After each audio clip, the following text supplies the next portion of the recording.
This Steve Jones Show podcast is now loading. The Steve Jones Show podcast is presented by Sunbury Motor Company, Purdy Insurance, and Brewers Outlet.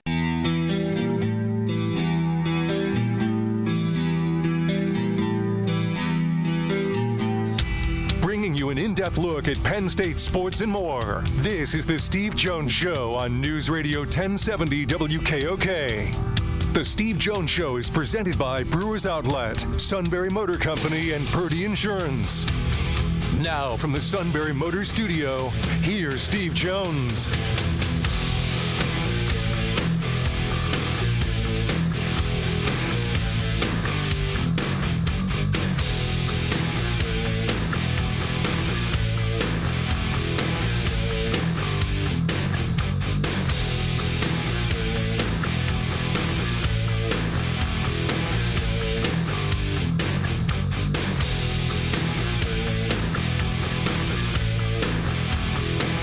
Being brought to you by Purdy Insurance, Market Street in Sunbury. Go to purdyinsurance.com.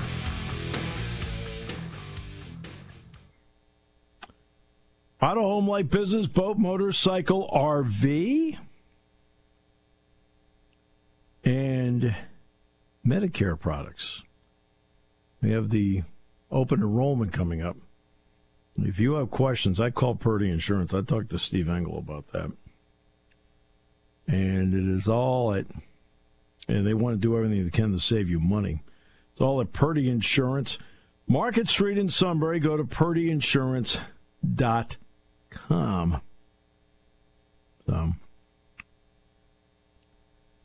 So here we are now, heading into Game 3. Tomorrow, we are on beginning at 2 o'clock. Kickoff 3:30 tomorrow. If you want to watch it, it's on Fox Sports 1. I believe the 2005 team is being honored tomorrow because I did last night. I saw Tim Shaw, and I think all of you know that Tim Shaw is suffering from ALS. He's wheelchair bound and can no longer speak, but he can communicate by typing. And so I talked to Tim for a little bit last night. Of course, I read all of his responses and so forth. He is so thrilled to be here and to be back. He was part of that 2005 team. And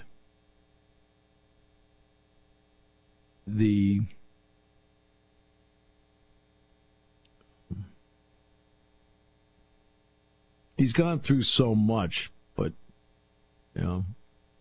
he was a tremendous athlete. Came out of Michigan. They had that little foul up on special teams where they put him out in the kickoff team. And this was back in the days where if you played a game, your eligibility was up. It's not like today. Today, let's give, we talk about some rules that they put in are so reactionary and don't make sense and so forth, but this is something that they've done with freshmen. Or at least now you have the 4-game rule. And we were discussing that earlier in the first half hour about Todd brought up, freshmen playing in the game. Now I know there is some conversation, and I'm fine with it, that you got 5 years, and that's it, 5 years. No 6th year, no, right. I mean, because I didn't ask Gene this. The punter for Villanova is 33 years old, right? Let me guess, Australian? Why, yes, he is. But he was actually at East Carolina and started his career during the COVID year, and everything's conspired for him to get to this point where I don't know how many years he's been there. But he's 33 years old. And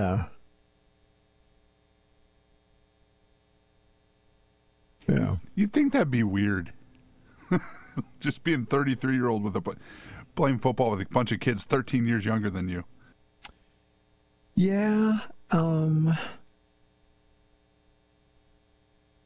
it is. at the same time, you're still in school. So you're trying to earn a degree.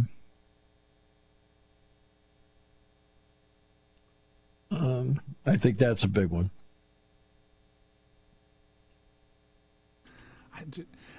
I mean, I get that part of it, but the heck do you talk about in the locker room?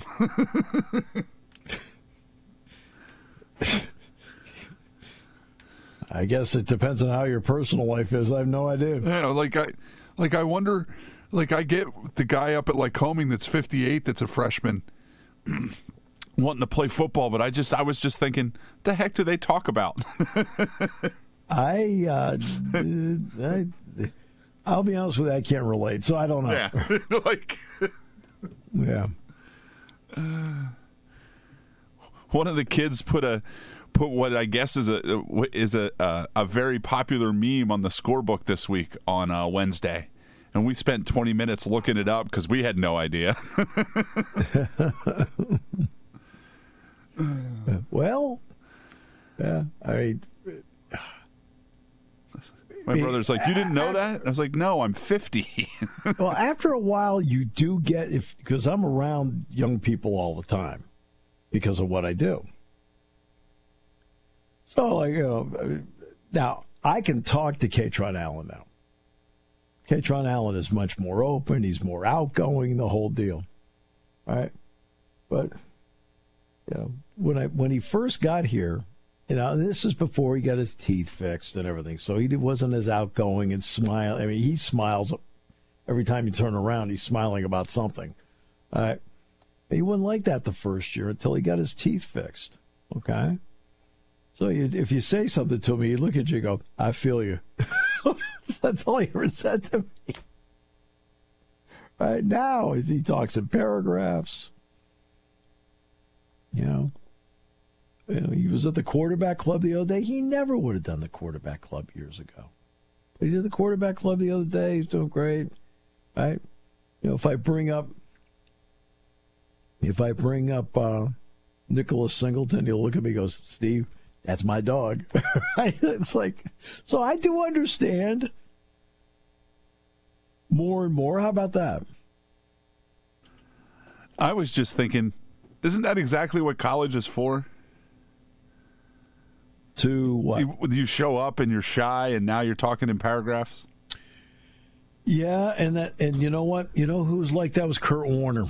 When Kurt Warner got here in '79, he barely said anything. And then by the time he got to be a senior in '82, he was talking in eloquent paragraphs. Like, the transformation was incredible. And I think most college students are like that.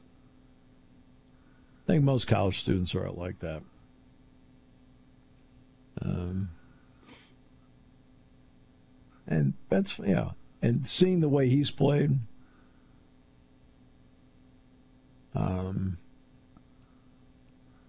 he's played really well. And, and this is what an off season means. What does an off season mean? He said every off season he's been here, he's been banged up, had to miss some off season time or some off season workout time. This time he spent the entire off season completely healthy, and he made every single workout, did everything. Look at the difference on the field. He was able, the strength training.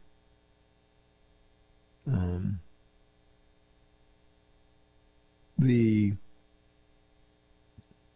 speed work. Now, James downplayed a bit the weight loss part, but I think that plays a role in it. I think the strength training, getting his weight down in combination with the speed work. He's motoring now at 219 instead of 229. I think that makes a difference.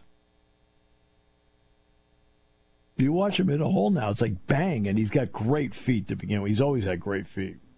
Like, you look at his footwork when he runs, the way he cuts, slides, his footwork is outstanding. Always has been. So, they're both lighter than they were last year, aren't they? Yeah, Singleton's like I'd say Nick is 4 pounds lighter. He's 224. Yeah. I was going to say, is that maybe, I wonder, is that something they learned from last year? Is maybe they didn't need all that, not that they had bad weight, but they both decided they needed to be a little bigger. I think that, that's a good question. I don't think they decided to do that because they both were 1,000-yard rushers last year. But I think it worked out better for them. Because Nick's down with 4 pounds. Yeah. Right? But Katron's down 10. And I think that you can see the difference with him right away of being down 10 pounds. But also the big difference is, what does an off season mean? If you can make every workout in an off season, it gives you a better chance for a great season. Because now you're constantly in the weight room. You're constantly working on your speed. You're out there doing the 7-on-7s. You're doing all those little things. And if you take care of take care of the little things, the big things take care of themselves. All right? So.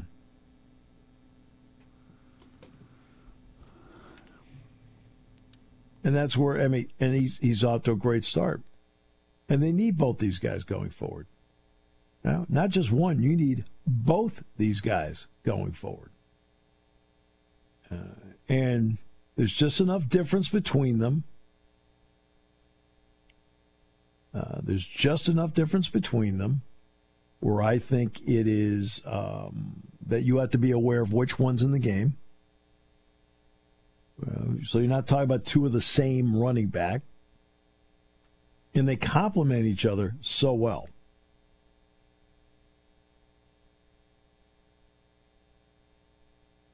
And where Singleton's really improved, and I've mentioned this a billion times, but his ability as a receiver. His ability as a receiver has been tremendous.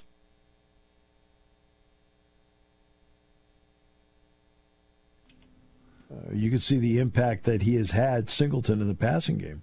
And if you get him out there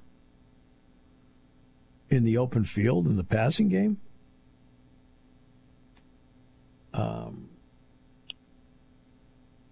then he's going to be very difficult to handle. That's why that pass play a week ago, somebody asked me about how Drew played.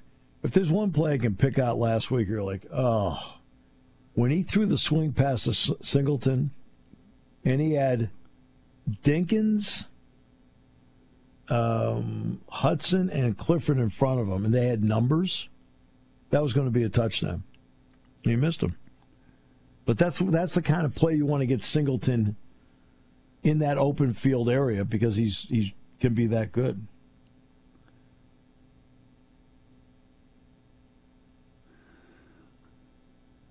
That's not something they've really, you talked about the one they missed on last week, but that's not something they've really done a lot, at least in this early part of the season, has it?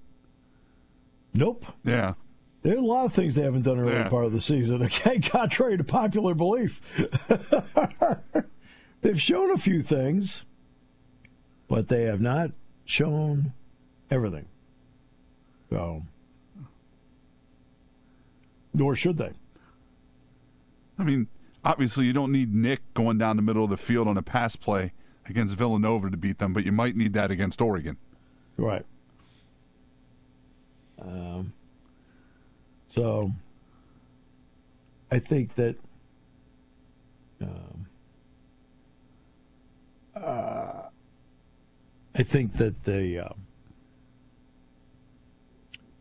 they've shown enough in certain things that they want to do. They've also shown some things I think that they want you to practice against. Go ahead, practice. Take all the time you need. And that's why I keep going back to next week being such an important week in the season. That's self-evaluation week. And it's not going to be the entire week. At some point, you transition over in the week to getting into what Oregon does and doesn't do. You got to get to that part. and you got to get to it. You can't spend every day self-evaluating, but you can spend a couple days taking a long, hard look at yourself. What are we doing right? What do we need to tweak? What is correctable? What might not be correctable? And who is out there? And is there somebody out there that we can't run certain things because he's out there? We can run other things, but we can't run a couple things there because it's not up his alley. And they'll have weeks of training camp and 3 games to take a look at. And the timing can't be better. And Oregon, by the way, tomorrow plays at Northwestern, where they'll be a big favorite. And Oregon's off to a great start. Beat Montana State, beat Oklahoma State. I have no idea how good Oklahoma State is. They're a name. I just don't know how good they are. I mean, what Oklahoma State win, 3 games last year? I believe. 3 games, 2 games. And I think people forget that, they were probably picked to win the Big 12, I think, because they had Ollie Gordon back and the quarterback back, and they were supposed to be pretty good. Yeah, last year, yeah. And they ended up, 3-9? Yeah. So, yeah. I mean, when that game kicks off in 2 weeks, are we really gonna know? I mean, we think we know how good both teams are, but we really don't know how good both are right now.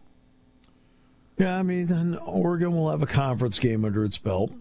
I mean, Northwestern is not good this year.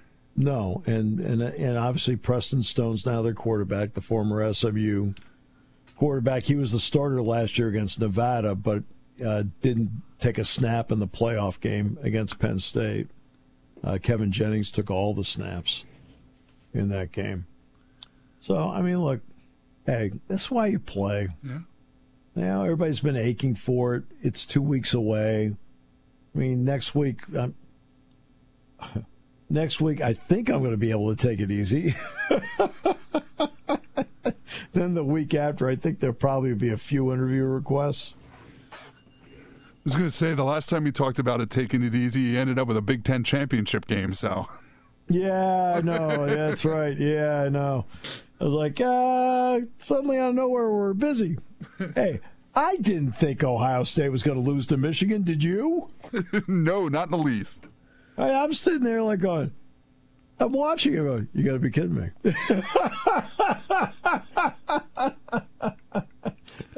All right. They get paid by the game. I'll do it.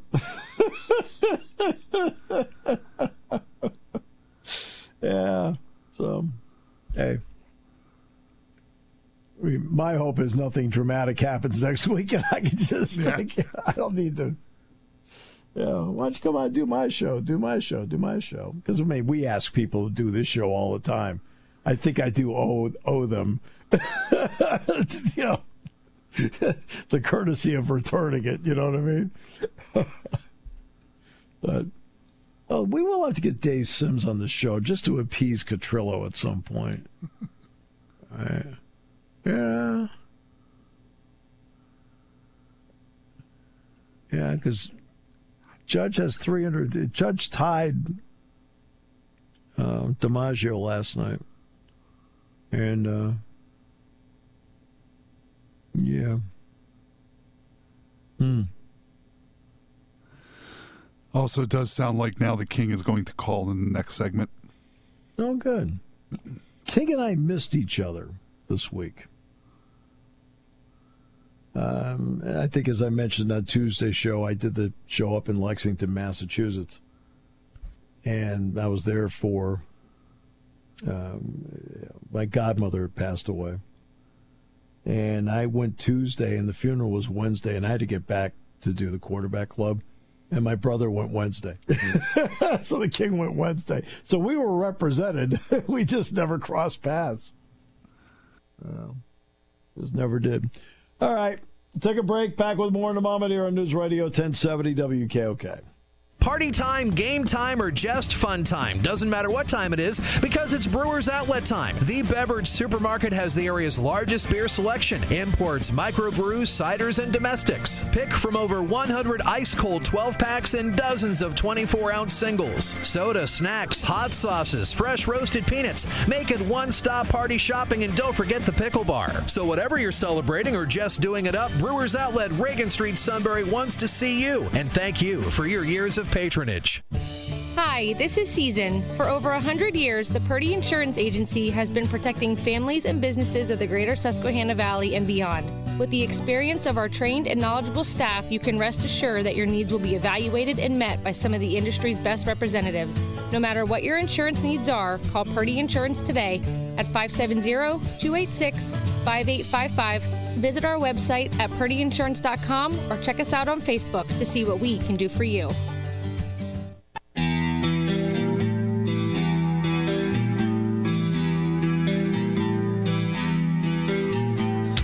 Bringing you an in-depth look at Penn State sports and more. This is the Steve Jones Show on News Radio 1070 WKOK. The Steve Jones Show is presented by Purdy Insurance, Brewers Outlet, and Sunbury Motor Company. Now from the Sunbury Motor Studio, here's Steve Jones. It's Friday, and to us, that's Brewers Outlet Day. Stock up for the weekend, whether you have a tailgate or not. Weather's going to be beautiful, warm, ice-cold beverages. Yes, indeed. Imports, domestics, microbrews, the best selection of beer anywhere.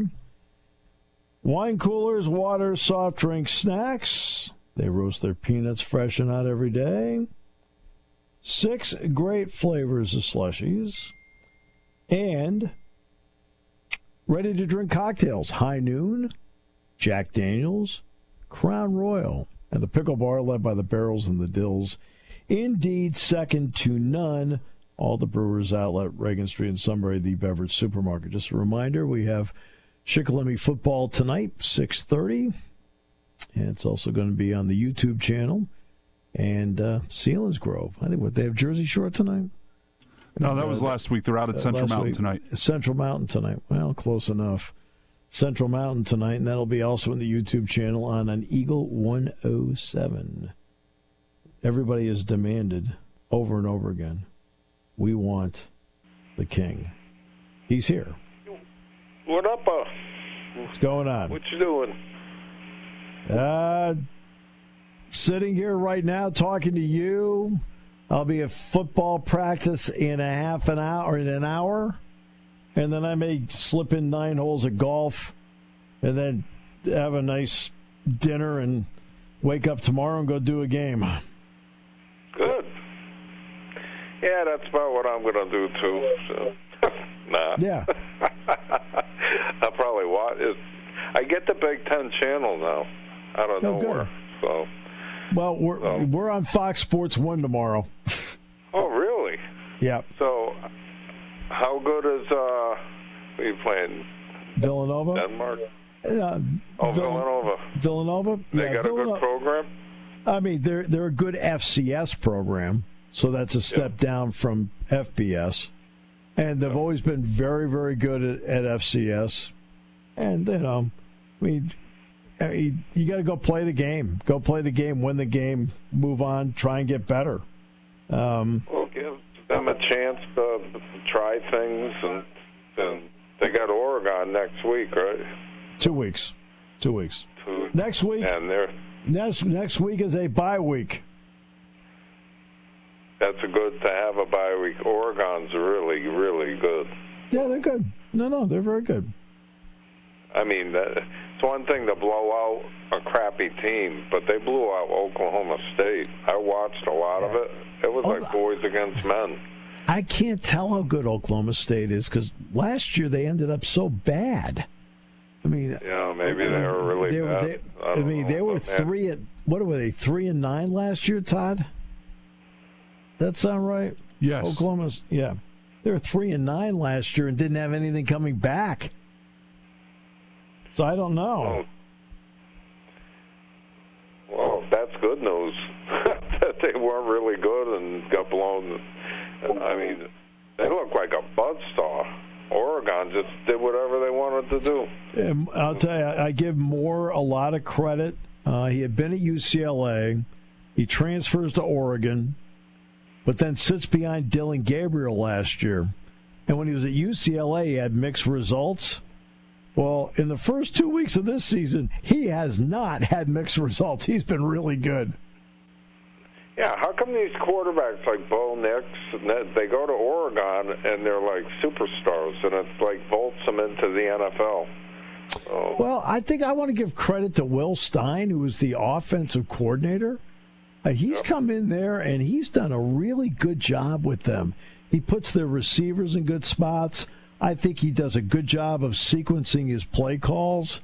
Because Penn State played Oregon last year in the Big Ten championship game, and I was impressed by the speed that they have on offense, and I was impressed by their sequencing of calls as to how they gave themselves the best chance.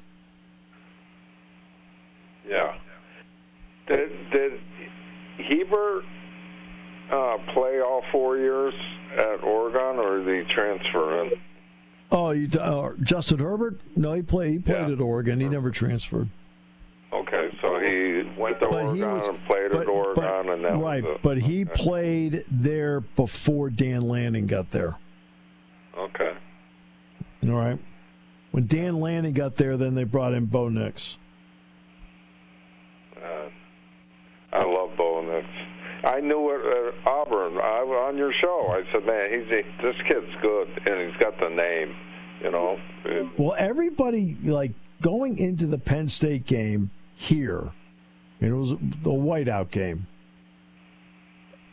I'd heard and read all this stuff about, he's not as good, he's not meeting expectations. I'm watching the tape going into the game because I wanted to see. I wasn't just looking at him, I was watching everybody. And I said to Jack Ham, I said, I got to be honest with you. I don't know what they say about Bo Nix, but that guy's pretty good. And then he played here in the game, and he played really well here that night. Did not throw an interception. And then on the last drive of the game, Penn State was able to break it up, and they won the game. But I thought he kept them in the game, and I thought he played really well that night. That's when he was at Auburn, right? Yes. Yeah. He is going to have a great NFL career. He's good. I like him. No, he's a good player. I mean, you can tell that with Denver, when they drafted him, I was like, now that's a good pick. Like an experienced guy like Jalen Daniels down at with Washington, who was a 4-year starter. Nix was a 4-year starter. And I think that makes a difference when you're transitioning into the league as opposed to hey, he played one great year for us. I'm like, okay, I don't know what that means. That's why Purdy, I felt that right from the start. Purdy came right in and was good. And the reason why was he was a 4-year starter at Iowa State, and he's been playing football day in and day out for a long time. And some of these guys know, like the kid for the Patriots. Drake May. Drake May. He really didn't play that much in college, And it shows. But these guys who play 4 years, they're not skipping a beat. They're like this. I've been doing this every year for a long time. I'm ready to roll. Let's go. And it makes a huge difference if you're a 4-year starter in college. So. No, I think it does. I mean, at minimum, be a 2-year starter in college. But if you can be a 3-year starter in college, that makes a big difference because now you've seen a lot of different types of defenses. You've had to make adjustments over seasons. You've faced a lot of different competition. and you've seen game speed week in and week out. Now, the NFL game speed is greater. There's no getting around that. But at least you've seen some level of game speed consistently that I think only experience can allow you to advance. Yeah, and you're in game mode, and you're used to throwing to different receivers, and you're used to adjusting your game to what you have. And that if you've only played 1 to 2 years in college, well, you probably played with the same guys, But 4 years, kids graduate. You got new freshmen come in, and you got to nurture at the same time gain experience. So that means the UConn quarterback, who's in year 7, he's going to be a great pro. Absolutely not. I pick him in the first round. Can you imagine 7 years of college? That's like John Belushi in the Animal House. When he spent 7 years down the drain. Yeah. Now he ended up at the end of the movie a U.S. senator. Yeah. 7 years in college. 7 years. Yeah, that's a long. Well, when Penn State not going to graduate. Well, when Penn State plays Villanova this weekend, the punter for Villanova is 33. Why not? They're getting paid. Here we need a punter. We'll pay you $50,000 a year. Well, Villanova's not paying. I mean, they're not paying. Yeah, probably not. Yeah, but 33 years old. It's like Todd said earlier. What was he doing before that? Was he in the service? Or? He was at East Carolina. Is starting in 2020. But as Todd said, what do you talk to the other guys about? Well, even then he was 28. Yeah, that's pretty old to be in college. Yeah. Yeah. You go to frat parties? What do you do? Yeah, who knows? That gray hair coming in. Who knows? 3 kids. The one guy that I do know that stayed in college for 7 years did it because he founded a fraternity, so. Oh, okay. I was a chopper. Lambda Chi Alpha. We rolled the keg to Ohio University. To Parkersburg. We rolled the keg of beer 100 miles. It's great. There you go. That's college. And I flunked out. That's college right there. What was your big achievement, right? That experiment you put together where you solved something, or rolling a keg? Oh, Dad was so proud. He hated every minute I was down there. Yes, he came did. down to visit with Mom once, and he didn't talk to me the entire weekend. Didn't say a word, not one word. We went out to breakfast, we went out to supper. He just sat there and glared at me, looked away. Had a good job. Mom made him go. You know that. She was. Oh my God. Oh, it was neat seeing the family. I haven't seen any of them people since Mom died. So. Yeah, I was there Tuesday night, and obviously Aunt Jackie and Uncle Dave were there. I saw Carrie and AJ, or 2 cousins from Rhode Island. Really, they were there? Oh, they were there. I saw Debbie, Donna, and Mike. Yep. I saw Craig. Mike Claracuzio. Yeah. I saw Craig. What's that, Mark? I think Mark went back to Florida. Oh, Mark was there with me. So. Okay, so maybe it was Mark. And I saw Craig and Annette. Craig came down from Vermont. And of course, you probably saw Dawn. She came in from San Diego. Yeah. She's very nice. Beautiful girl. Yep. Yeah. you guys golf? You're going to golf together or something? We're going to at some point because she told me her low is 84. And we have, it turns out we have a mutual friend I'm going to see in 3 weeks. Josh Lewin, who's the play-by-play guy at UCLA, is a friend of hers. So I'll see Josh in 3 weeks when we do that game at the Rose Bowl. Well, she knows a lot of people. I met her a long time ago, long time ago, at Auntie Jackie's house. And it's when she was close friends with Chris Berman. Yeah, when Nana died. Yep. Yeah, she was close friends with Chris Berman. So yep. I don't think she is anymore, but back then she knew him pretty well. Whatever job she was in, he was part of it. So. Yep. Yeah, no, she's done a lot of brand engagement and things like that, but no, she's doing really well.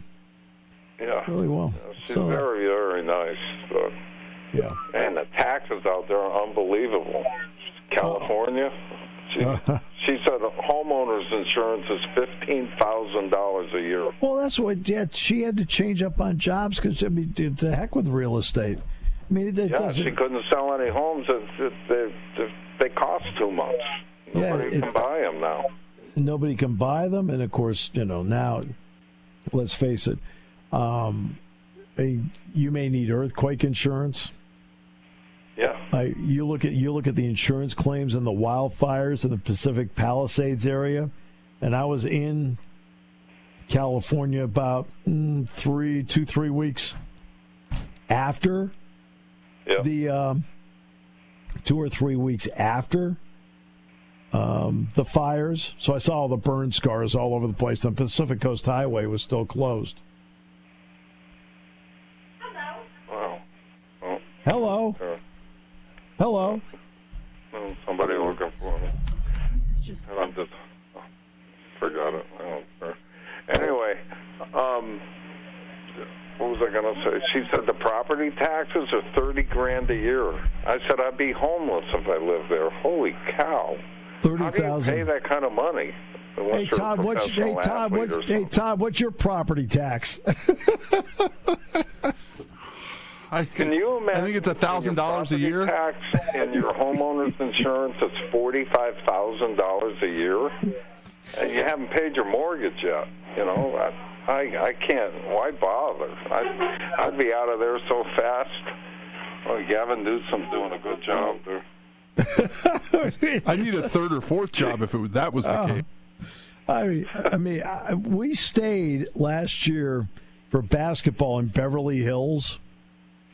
And at the Marriott, and we were there for 5 days, 6 days for the UCLA-USC games.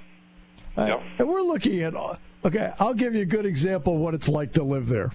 Okay, good example. You'll love this story. I decide on the Monday to go for a walk because we're not going to play until Tuesday night.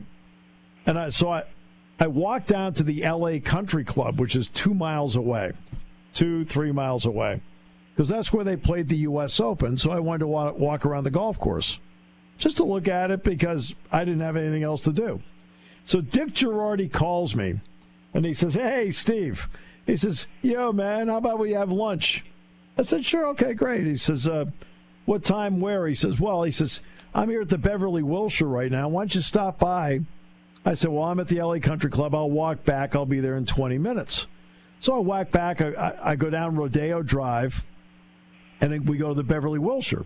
We each order lunch, and the waiter comes over and says, "Would you guys like some bread?"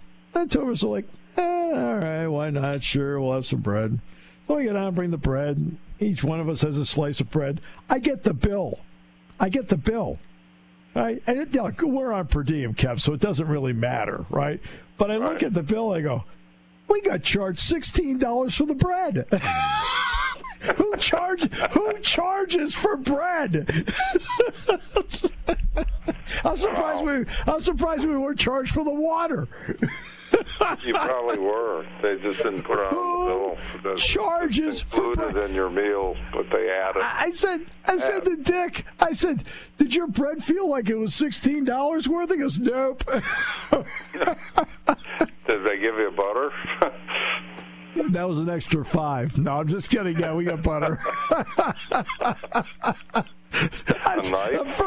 That's the first time I ever looked at the bill and went, oh, my God, Dick, we got charged for bread. He goes, what? Well, around here, I mean, I do a lot with restaurants. In fact, that's who just walked in when you heard someone say hello. They don't give bread baskets anymore. Oh, really? You get a bun with your meal, and if you want another bun, they'll bring you another piece of bread. But they don't put a bread basket on the table because once they serve it, if you don't eat all of it, they got to throw it out. Right. So all the restaurants have cut way, way back because there's not a lot of money in restaurants. The product costs them so much money. If they make 10 to 20% on a meal, if they have to pay somebody to cook it, they have to. There's not a whole lot in it, so they started cutting back on what they were giving away. So, they're doing well, but I can't say the P word. They make people mad. So Anyway, we going to run the ball this weekend, or are they going to still tinker around with throwing? Well, you got to do it. You got to have to run your offense, and the offense they want to run is a balanced one, because balance is not. I run 20 running plays and 20 pass plays. Balance is not. I threw for 208 and I ran for 208. Now that's statistical balance. Right, so maybe that is balance, but in the football world, balance is I'm good enough at running the ball and I'm good enough at throwing the ball, and you don't know which one I'm going to do because I'm good at both. Right. The threat of balance is the biggest part of balance. Yeah, I get exactly what you're saying, but I didn't see that last week. I saw them struggling to find what they really wanted to do well, and they know they can run the ball. There's no question about that. And they did run it. If I'm coaching that team, I'm banging the ball down everyone's throat. Right. This is what we're going to do, and we're going to keep doing it until you can stop it. And I got a quarterback who can hit a fly on a barn from 40 yards, So but I'm going to make those safeties and corners commit to the run, and then I'm going to start throwing the ball all over the place. Well, last week, Katron Allen did run for 144, and Singleton ran for 75. So they did, statistically, they did get some pretty good numbers last week. They could do that. That's what they're good at. Do it.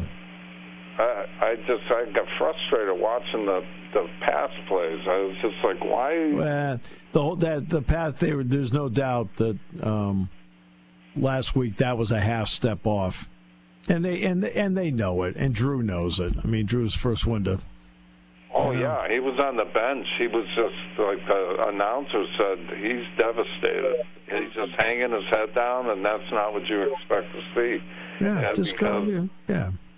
And he had a good week. And he had a really good week this week. So I'm not concerned at all because he did have. They absolutely have the best running back tandem in the country. Period. They're good. There's nobody close to them, and I would be. I don't care if you're Ohio State or Oregon. This is what we do good, and we're going to keep banging it at you until you give up. Well, I need to work tomorrow's game because I'm going back to California in 3 weeks. I need to save up for the bread. Make sure you get butter, not that dip butter, real butter. Exactly. If you're going to charge me $16 for bread, I want the real butter. Fake butter, little tack package wraps. Perfect. Would you like a mint? No, man, I'm good. No, a mint, that's $3. So what are we doing here? I'll take my chances. Warm water or water? You're listening to News Radio 1070 WKOK Sunbury.